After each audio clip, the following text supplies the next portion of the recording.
Hello, everyone. My name is Stephen Rodriguez, and I am here today to talk to you about Latino hermeneutics. This is my final presentation for the New Testament Foundations course being taught by Dr. Jeremy Brickle. For this assignment, I will refer to Latina hermeneutics simply as Latino hermeneutics. Now, the grassroots of Latino hermeneutics is most likely found in liberation theology.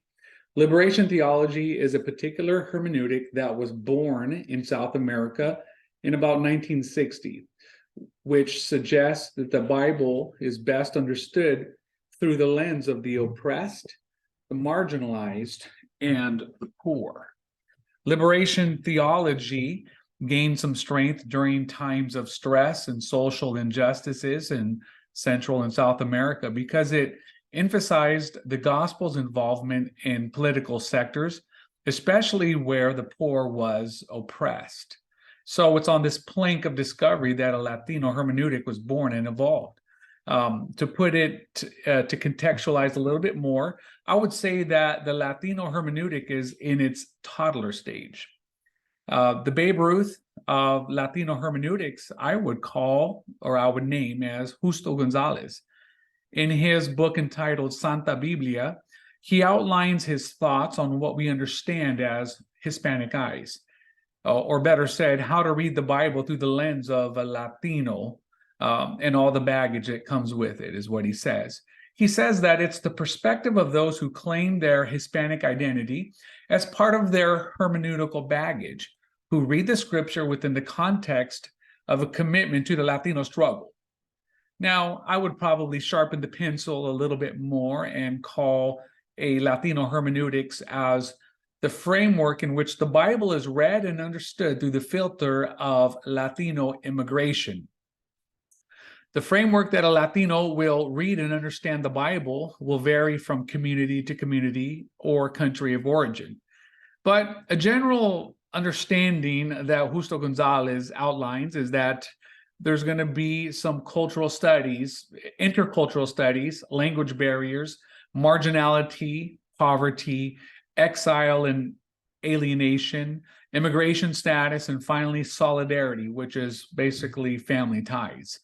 Another scholar, Fernando Segovia, expands on the topic of Latino hermeneutics, and he calls his framework hermeneutics of dysphoria, where the flesh and the blood of reader, the human, of a displaced immigrant from a third world would be acknowledged, respected, and even engaged in biblical conversations. I recall in high school, we had a cheer team. It was made up of kids from basically the suburbs. And another group of kids emerged equally talented. They were stomping and clapping and dancing as well, but they were from the urban neighborhoods, and they wanted to be included in the pep rallies and the sporting games as well. Eventually, they were given their space. They were even chartered, and they became a faculty, a group of the school. And I think that illustration adequately summarizes a Latino hermeneutic. We want a seat at the table, and we want to be understood. The word diaspora is usually associated with the displacement of Jews beyond Israel. Many in the Latino community can also identify with diaspora because many of them have also been displaced voluntarily or involuntarily. So this understanding of diaspora is appealing to many in the Latino community. Therefore, a Latino hermeneutic persuasion can easily be identified within the New Testament construct. This is easily seen in, for example, Luke chapter 4, within the Latino hermeneutic. It's very enriching and succulent to the Latino. We know the story. Jesus enters the synagogue on the Sabbath. He stands up and he opens up the prophet Isaiah and begins to preach. The Spirit of the Lord is upon me because he has anointed me to preach the gospel to the poor. He sent me to heal the brokenhearted, to proclaim liberty to the captives and the recovery of sight to the blind, to set at liberty those who are oppressed, and to proclaim the acceptable year of the Lord. So when reading this New Testament scripture through the lens of a Latino hermeneutic, These words proclaimed by Jesus, most Latinos would be able to identify with completely. With this liberating proclamation, the words preach to the poor, heal the brokenhearted, proclaim liberty to the captives, the recovery of sight, the oppressed, liberty. Any Latino would easily identify with these words. These are key words in our vernacular. Even reading through the eyes of a second-generation immigrant broken within social configurations, this message of liberation would be very helpful and very succulent. That's one good example, but pretty much anywhere in the book of Acts, in the Gospels, where you read of oppression, rejection, or the marginalization of a social class, whether Jew or Gentile or even Samaritan, is just ripe for the pickings. Acts chapter 6 is another great example where the Latino hermeneutic is rich with identification and association. There, as you know, we read about the Hellenist widows who were overlooked by the daily distributions.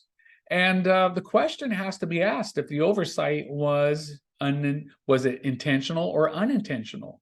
Was it intentionally done because of their ethnicity and their language barrier? Maybe they didn't speak the language and they were overlooked. So all these words and all these situations come to light through Latino hermeneutics. Taking a closer look and offering a few more surface level observations, we can evaluate its effectiveness. It could appeal to those who have been marginalized or compartmentalized negatively by society, by anyone really.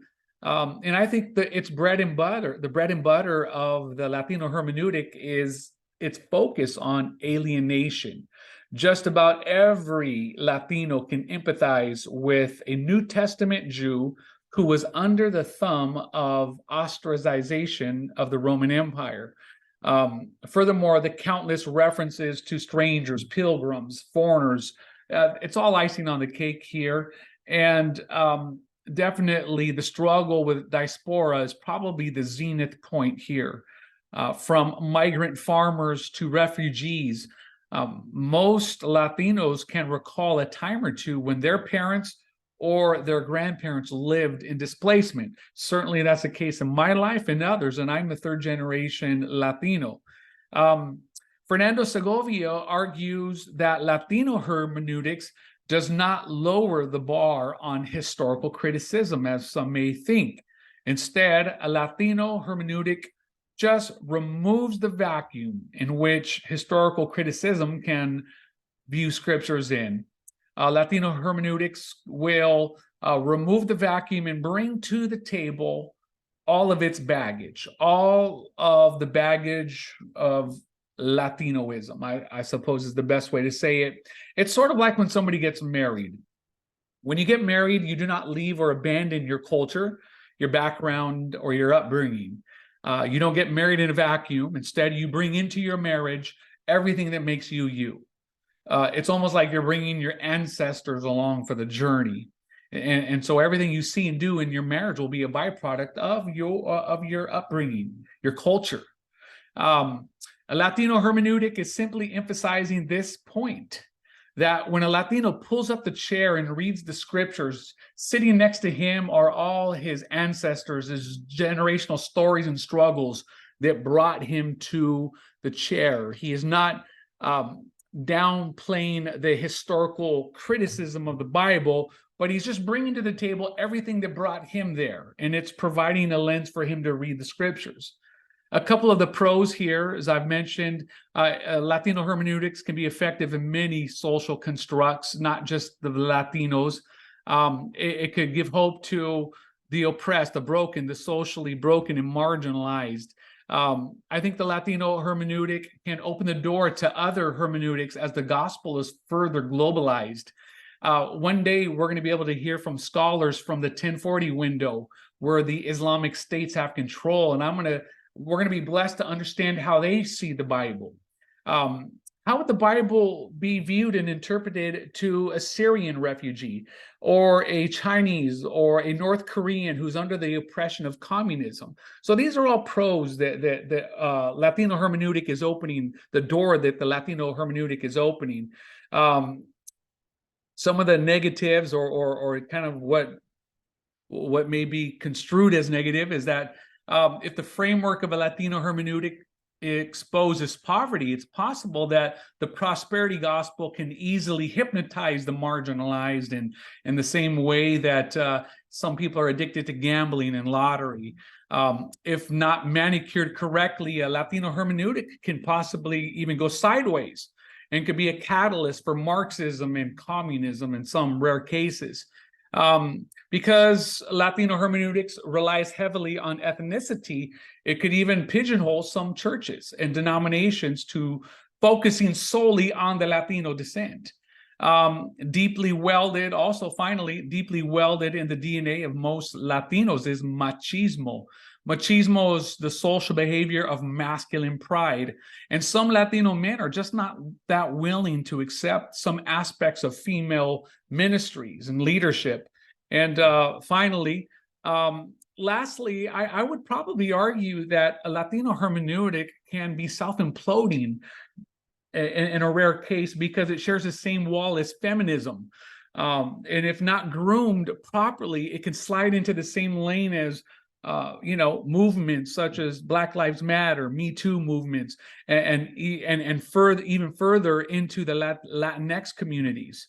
I was tempted to call my framework a Latinx theology, but because of the negative connotations with Latinx in the LGBTQ community, I can't do so. So we could see how it could slide in that direction. So that's basically a summary of what I wanted to say today. And I would just want to share with you all real quick my biography, a few of the resources, several resources, a couple books that were used, a couple of articles that I pulled to help construct this presentation. I want to thank Dr. Brickle for imparting and putting up with me and all my classmates for the last couple of months. I want to thank all my friends that I've learned from and collaborate with. Thank you so much. We want you to have a good day. Looking forward to everybody on the next class. Adelante, para Cristo.